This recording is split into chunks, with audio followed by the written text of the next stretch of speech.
It starts with a teenage summer camp, where a young Adam and Emma awkwardly cross paths. They barely know each other, yet there's a strange spark between them to teens who feel out of place in the world, but recognize something familiar in one another. The years pass, and their paths keep randomly crossing, at a college frat party, at a funeral, even in random moments of chaos. But life keeps them apart. Different cities, different relationships, different distractions. Now in their late 20s, Adam works as a production assistant on a terrible TV show one his father, a former famous actor, used to star in.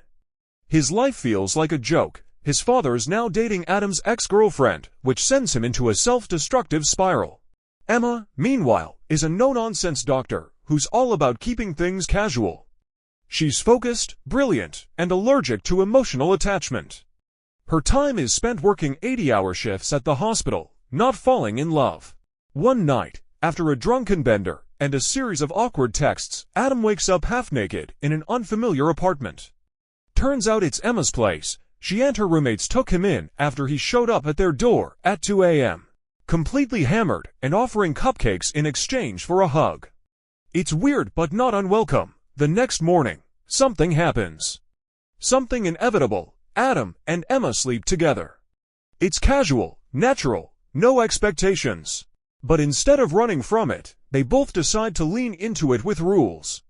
No cuddling, no jealousy, no falling in love. Just sex, whenever they want, with none of the emotional mess that comes with a relationship. At first, it works, it really works.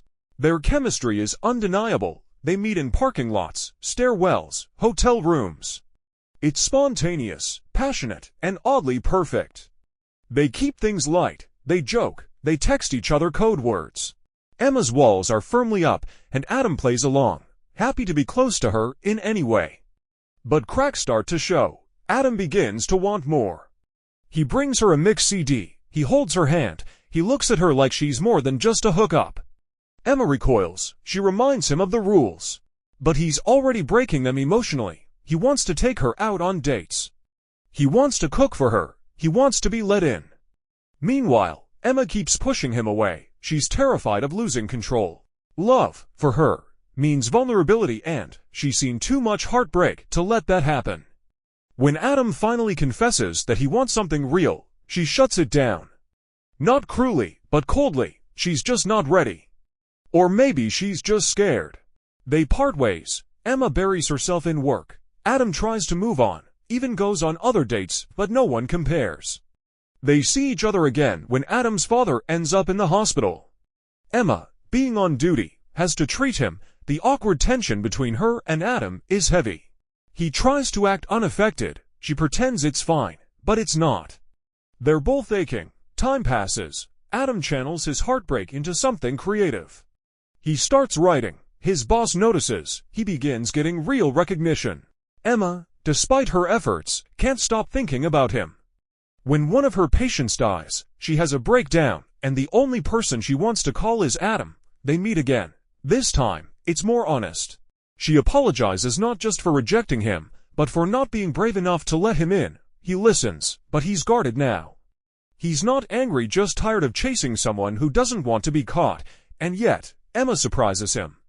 She asks him out, not for sex, not for a favor, just to get pancakes and talk. From there, their story begins again, but different. No rules, no walls, just two people, figuring it out.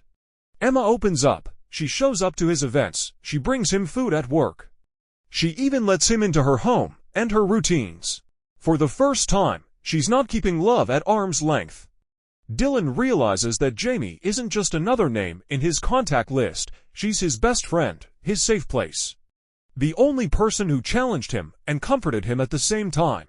And Jamie, she feels it too. That maybe she's been looking for love in all the wrong places when it's been right in front of her the whole time. The movie builds to a grand gesture. A rom-com moment Dylan would have made fun of, until now, because love.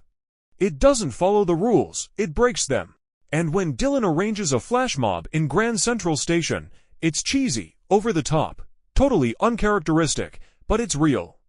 Because for the first time, he's not scared to feel, he chooses her. Not just for the laughs, or the sex, or the convenience, but for the connection. Jamie doesn't run, she stays. They finally drop the labels and lean into what they really are, to people who belong together.